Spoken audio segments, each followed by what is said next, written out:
It's Jernizer. It's another Tuesday tip. And we've been talking about at the CMO Huddle about brand building, getting budget for brand. Let's start with Sara Larsen of Wolters, Kluwer. Sara, what is your tip when it comes to brand, getting budget for brand, rationalizing brand spend? Brands are as good externally as they are internally. So make sure that you're connecting your brand to what's happening in the business, and it's connecting beyond marketing. Beyond marketing. I love that. We talked a lot about that in the huddle about how brand can impact recruiting. And so hopefully we'll get to that. Okay, Simon Schaffer, Case Paper, what is your tip related to brand? Brand can be involved in recruiting. As you just said, you just took the words out of my mouth. I think the brand not only has an impact on our customers, but has a lot of impact on our current employees and frankly, future ones too. So investment in brand goes well beyond marketing, and it's an investment in the future. All right. So Kathie Johnson, Talkdesk, what's your tip? Yes, if you need to convince others of the importance of brand, use a data-driven approach. Go get the data, see the impact it could have on your customers and potential customers in market, and then set the metrics and go do it.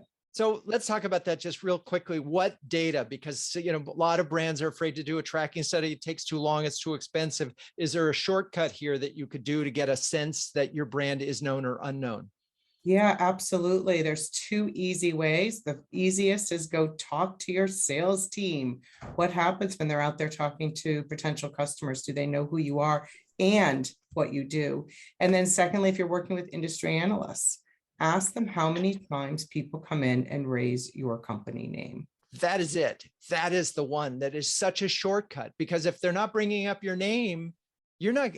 That also has an impact on the analysts and their perception. Okay, Hope Scibal from FavorTech. What is your tip, Hope? I would say brand goes so much farther than just a logo and a look. A brand is about values and a mission that people can connect to. And once people do feel a strong connection, emotional connection to what your company is doing, they'll become the best ambassador you could ask for.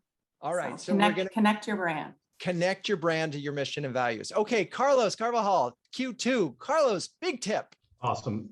Just clarity of purpose also around brand to justify brand spend. So for example, around brand awareness, just if you're entering new markets or your early stage markets, look at like share of voice studies have been really helpful to justify spend, for example. When it comes to brand reputation, looking back to what Kathie mentioned as far as the analysts, what are they saying about you, or just in general sentiment analysis, those types of things, and advocacy. So I've had more success when I could justify it around building awareness, stronger reputation, customer advocates, and how we actually invest in those three areas help to increase the spend.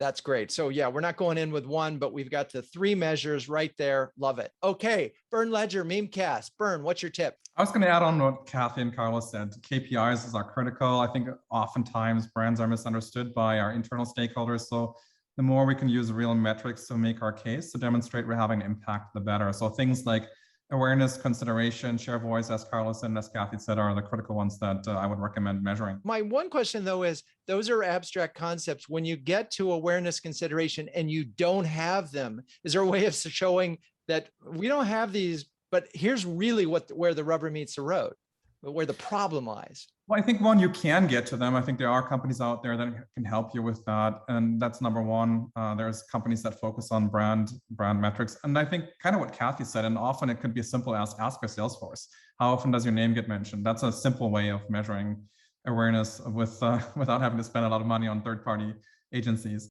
All right, Kevin Briody, take us home here. What's your tip? To echo a little bit of, you've heard the word sales a number of times. I would say make sure that you're talking to your sales force, find your brand champions within your sales force, those who are seeing and have good examples that can share where the air cover your branding work is providing both to ease or accelerate sales conversations, because that can go a long way, I think, in building credibility back out with the CFO and CEO. All right. So one of the things that air cover is such a great word, and it is one that is often used euphemistically for awareness. And smaller companies focus on air cover because your sales guys get it and they'll say, yeah, we need more of that. They might not say we need more awareness. All right, I'm Jernizer. That's your Tuesday tip. If you want to find out how we're getting these tips, visit CMOhuddles.com and find out if you are a CMO who qualifies to be part of this amazing group.